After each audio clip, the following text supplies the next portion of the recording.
there, it's just easy to relax, breathe in the fresh air, think about things a little bit more. So that's why I chose St. Bede's. It is a very remote spot, isn't it? Yeah, But, there's not much there. I think it's where the coast-to-coast walk starts. That's right. Yes. Yeah, Yeah. Yeah, So lovely you've got place. like a beach. I think there's a cafe and a few houses and a caravan site, and that's it. There's Yeah. nothing there. So that's why I liked it. That's why I like going there. Thank you. So it's pretty good. Thank you. Peter, have you been anywhere in the world that's been really exciting? Perhaps God has spoken to you I've there, been or around is a it- bit, Hilary, I must say. I So can't comment on that. It's a possible comment. let me put this in the map and see if you can guess where I'm talking about. Zambia. Zambia is bob on, but it's actually on... It helps it to He said he was good at geography, he must be. brilliant at Very geography. impressed.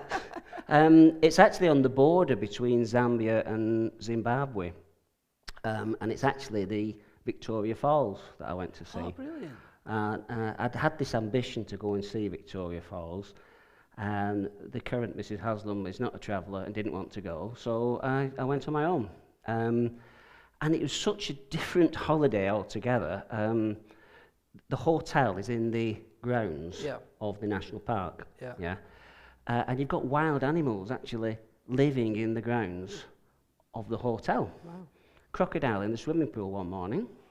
When you have a shower in your room, you have to close the balcony window because the Yeah. monkeys come in and pinch stuff if you don't. Zebras, was it zebra? And giraffes Yeah. roaming wild in the grounds. It really, really interesting place. But it's actually, as I said, within the national park itself. And you can catch a ferry from the hotel and go out to Livingston Island, which is actually the spot in the middle of the falls where Dr. Livingstone first saw the falls and so named you them after presume. Queen Victoria. Yeah. So you presume. Yes, so we're told. So we're told. But there again, that's a fascinating experience because you're all in this pool, and there's a ledge, I would say, no deeper than this couch, that you then shuffle onto on your belly, Right. and the guide holds your legs as you lean out over Victoria Falls with the water. You've no rope thunder. or anything? No, or- no, just the guide holding your legs. You have to trust someone to do that, don't you? No, if that's not putting your faith in God, what is it? So you sort of spread eagle out over the falls like this, and you look to your left, and one of your companions on the journey actually takes your picture. So the view is just a fantastic place. But what I wanted to tell you about was an incident the next day, I think it was. The Zambezi River comes over the falls, thunders into this valley where lots of other rivers also meet it. And they call that the melting pot because it's all this swirling water, you know. And I thought one day, I'll walk down to the melting pot, have a look through all this lush vegetation, strange vegetation to me. Family of monkeys walk past, dad monkey, mum monkey, teenage monkeys, and baby monkey hanging on the back. And I got down to the melting pot, and I could have been the only person on earth. It was a beautiful day, beautiful place, totally at peace. And then suddenly, on the horizon, I noticed two figures approaching me, quite clearly two men. And I thought, oh heck. I suddenly thought, what am I doing here? Nobody knows I'm here. Yeah. And I thought, well, there's so much cash in my bag, they can have that. And I couldn't go back to the hotel because they were blocking my way. And then I don't know if you've seen the film Braveheart, when they all appear on there was suddenly 20 or 30 of them on this hill, all heading my way. And I just prepared myself for trouble. But when they actually got up to me, they weren't men as such. They were young men. They were like in the late teens, and they were from the Copperbelt University, which is slightly further up Zambia from where I was. And you know, a lovely bunch of lads you couldn't have wished to meet. So happy, splashing around in the water, having fun. Got to ask, shall I take your picture? I'll take your picture. Shall I? Yeah, I'll take your picture. And then one of them plucked up the courage and said, "Where are you from, boss?" So I said, I'm from Bolton. Never heard of it. Didn't know where Bolton was. I said, well, it's near Manchester. oh, Manchester United. Yeah.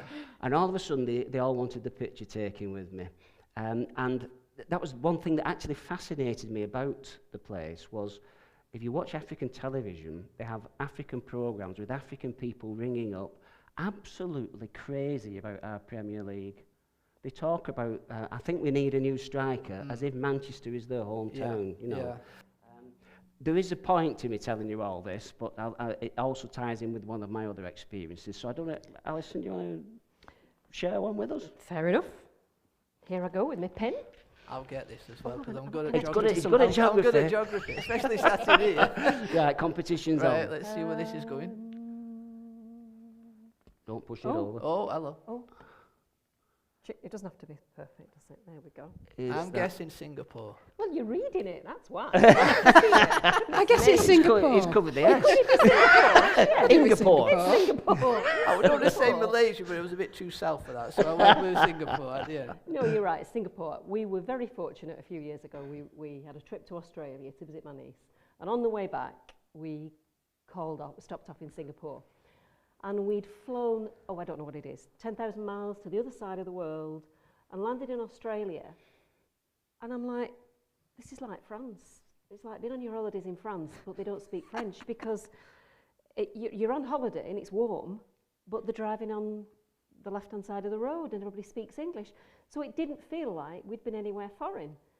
And then we stopped off in Singapore, and it was late when we got to the hotel. We went out the next day, and oh my word. It was just chaotic, it was noisy, it was incredibly humid, but the buildings were just incredible. You'd have very slick, fancy hotels, skyscrapers and what have you, next to old colonial buildings, and then a church, and then a Hindu temple, and then a mosque. Just fantastic melange of society, of people, of religions and that. And the first thought I had, I felt humbled. Yeah. Because for the first time, I was the minority race. Yeah. And that's not something we tend to feel in the Not West, used to really, that is at it? all, No. And it made me think about, how we are in the West and how we feel. And I was just amazed that all these different races and mixture of people could get on together, and that you could have all these religions worshipping alongside each other. So I'm not a very spiritual person. I wouldn't say I felt God there, but it made me accept my place in the world in a different perspective, Yeah. if you like. So that was my experience. That's wonderful. I'd always imagined it as quite a bit of poverty there, and these shacks, You these don't know. shanty No. shacks. and- As we drove in from the airport, there were trucks driving out with loads of workers sat on them. So everybody is shipped in, all the workers shipped in. Anybody who works there, if you work there, it's unlikely you can afford to live there.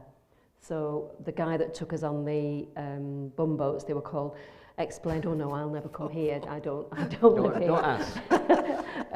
I live way out, sort of in the hills kind of thing. No, I can't afford to live here. Right. So if you work there, you live else outside. So yeah, very, very affluent, and totally unsustainable in that every building has air conditioning on it and that. Just goes to show, doesn't it? You have your perception, Yeah. and quite often you're wrong. Yes, yeah. My uncle was taken a prisoner of war in Singapore, and that sort of it's never not been a place I've been to, but I would love to go. Just that simple fact of history and Yeah. being very different. Shall I share mine? Yeah, there we Yes, go. do. Let's see if I can get them all. Martin, you might have to hold the map so it doesn't fall over. He's hiding it from us, I can't see it. It's cheating. I'm thinking So you that's can get- Italy. It is Italy. Oh, it is. Because I I was thinking about places that we've been in thinking about where have I encountered God, and I was thinking about Aberdaron, which is in Wales, which is one of my special places in the world, and it's our next holiday, and Iona, and Rome, and Santiago de Compostela and Assisi, and these places where in a sense you might expect to encounter God. But we were in Sorrento, and we went on a Sunday morning, we went on the tourist bus around the Amalfi Coast, and we stopped off, shorts and t-shirts, we stopped off in Amalfi. And the church was open, so we thought, busman's holiday, always do this, let's go and have a look at the church. Well, we got shorts and t-shirts on, so we weren't really allowed in. But as we did go through the door, and it was a God in a surprising place. Not that I wouldn't expect God to be in a church, but they were having communion, and it was in Italian, so we didn't understand a word of it. We weren't allowed to accept it, but just stood at the back of the church, and a piece of music, the organist started playing a piece of music, and I just broke down, and it's that music is very, very emotive for people. So I found the piece of music for you, and we're just going to listen to a little bit of it, so Peter's going to play it.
Thank you, and I know the film's Rome, not Amalfi, but that's Gabriel's oboe from the Mission. And even just listening to it, it can really make me emotional. Yes, still makes you emotional now. Just, and hearing it on an organ, just stunningly played, was just, it felt just being with God in that moment, and that was really, really special.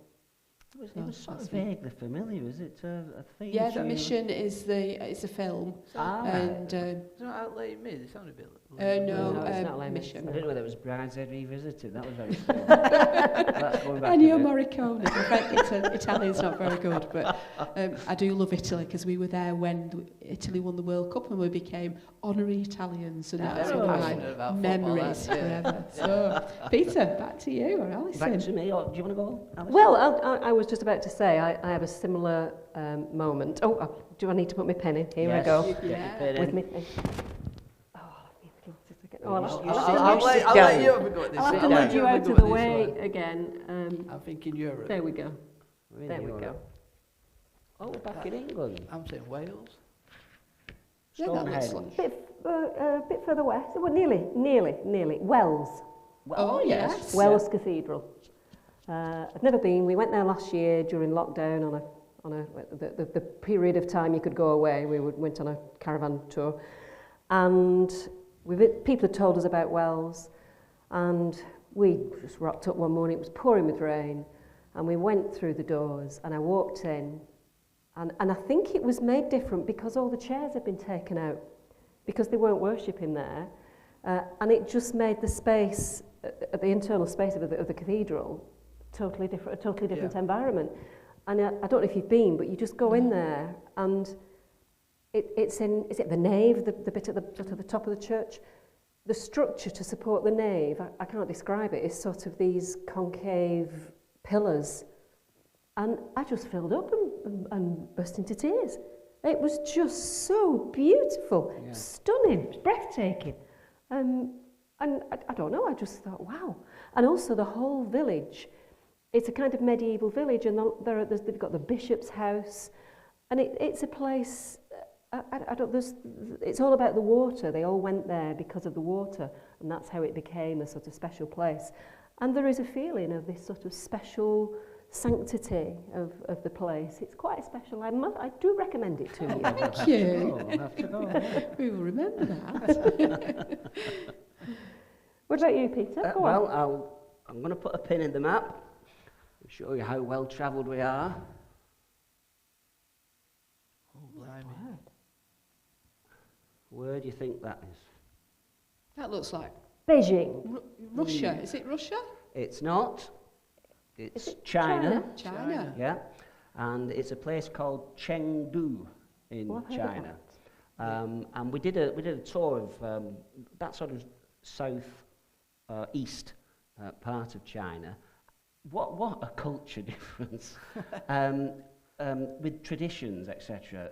One thing that surprised me about China when I went was I expected it to be quite arid and deserts here. It wasn't at all. It was like northwest England, very verdant, very damp in places. Really interesting. Now Chengdu is famous for the giant pandas. That's where they keep them and breed them. But it wasn't that was my main memory of Chengdu. Apparently, in China, I presume it's because of the large population, you have to retire at 55. So we should have gone there. Let's go and live in China. But you have to retire at 55. And during the Second World War, there was a lot of damage done to buildings, particularly in Chengdu for some reason. And they rebuilt these buildings, but they made high-rise flats. And consequently, you've got a lot of 55-plus-year-olds who don't see the neighbours, and in the high-rise flats, and they're lonely. There's a definite problem of loneliness and isolation. So what they do to combat that, you'll like this, they go to the park. Right now, when we're at tea time, they go to the park, and I can remember approaching this park and hearing the music, thinking, what's going on here? And they're all dancing. So you get all these pensioners in different groups, all doing this sort of line dancing with somebody leading it. Absolutely surreal, bizarre. I thought, this is such... Can you imagine us in Bolton going into Mossbank Park? That's where I'm going. I mean, if you're lonely, do it. If you're lonely, do it. Go and dance in Mossbank Park. So that was absolutely fascinating. It's me long terracotta warriors and everything we saw. Well, that's real memory of that visit in China. Shall I do my other China one now? Wow. Oh, you've given it away. I have. You don't need to stick But with you don't know where in China it is. Moscow. You've said it. Beijing. Beijing. The other place I know. This was the end of the holiday, and we ended up in Tiananmen Square. Right? Oh, wow. Now, you would imagine Tiananmen Square to be a place of reverence, perhaps, or maybe hushed whispers because of what happened there with the students, etc. Not at all. It's like Piccadilly Circus on drugs. It really is. It's manic, the whole place. But what fascinated me was these Chinese people who, particularly, my sister was, my sister, she was with us, particularly fair-haired people, they were giving us these looks as if they hadn't seen people who looked like this before. Were you strawberry blonde then? So I was strawberry blonde then, yeah. Before I died, Of course. And like I said, it fascinated me that I thought this is more or less the centre of China. Yeah, this is the administrative centre, and you would think these people would have known what a Westerner looked like. But then I thought maybe they were people from the surrounding villages who had come in to see the square and hadn't seen Westerners. What happened is all of a sudden a teenage girl plucked up the courage to say, excuse me, photo, Papa? And I said, yeah, if you want. And all of a sudden there's this middle-aged Chinese bloke next to me, a photograph.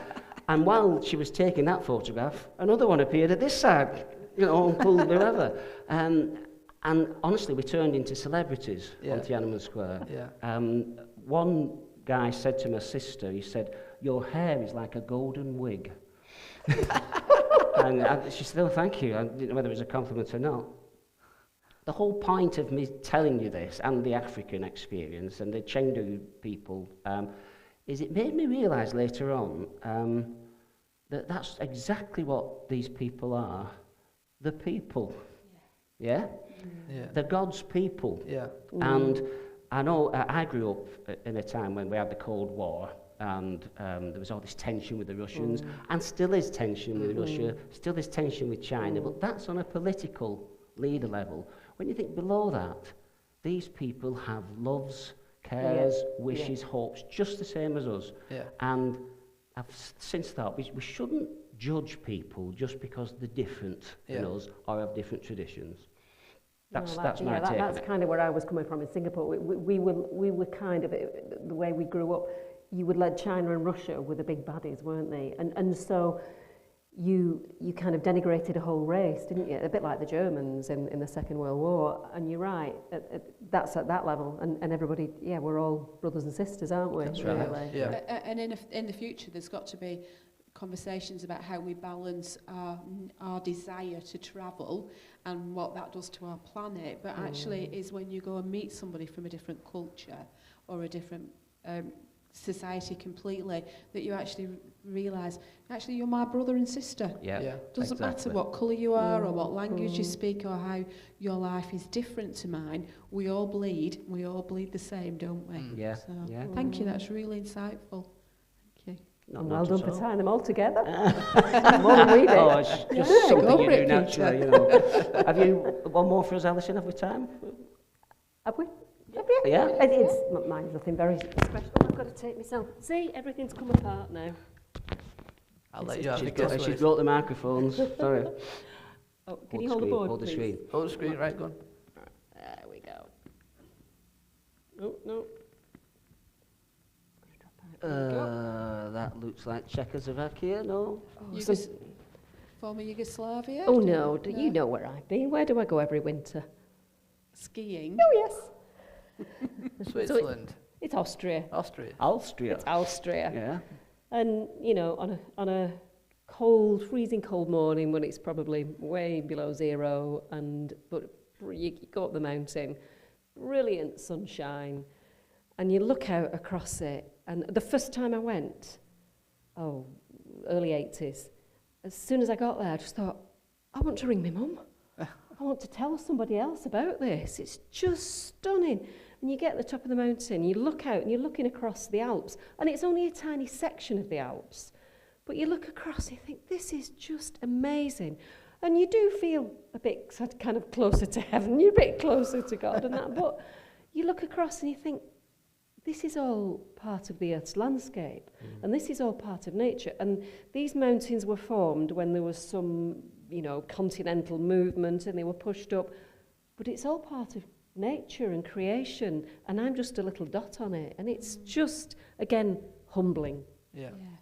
It is, because you go to these places and you're in awe of them, and then you come home and you have to drive up Charlie Hall Road. But people are humbled by Bolton. People come to Bolton and must think it's absolutely wonderful. Perhaps we take it for granted. Indeed.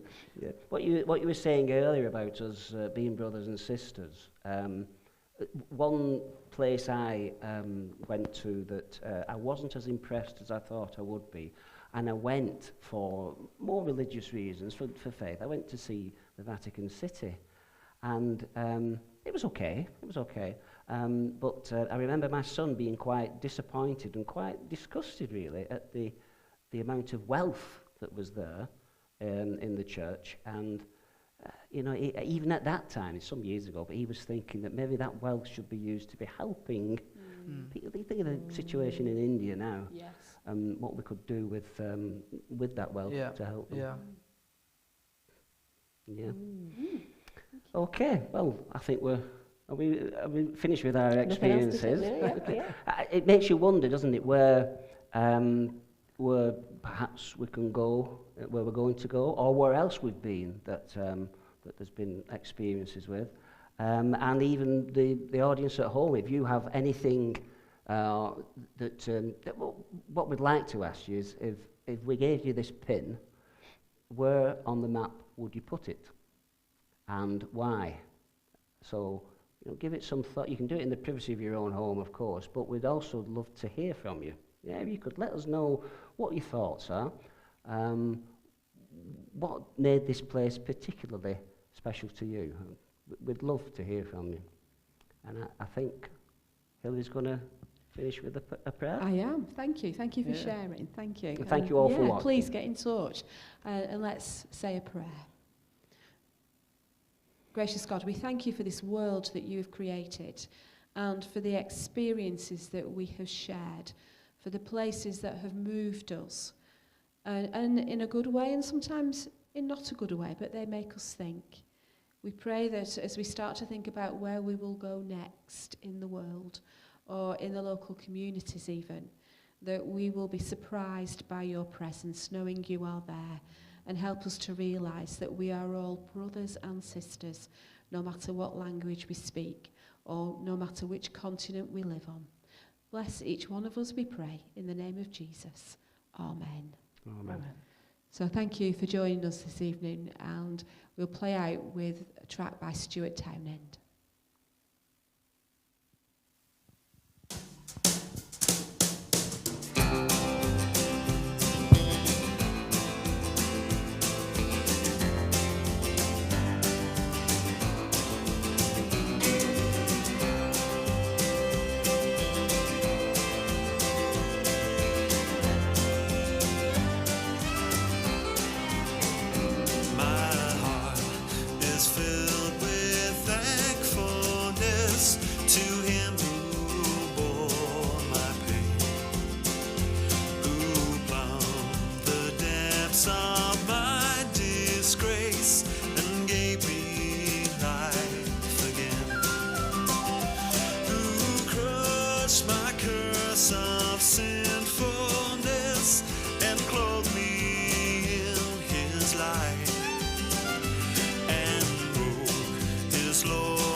Wisdom is my perfect peace, whose every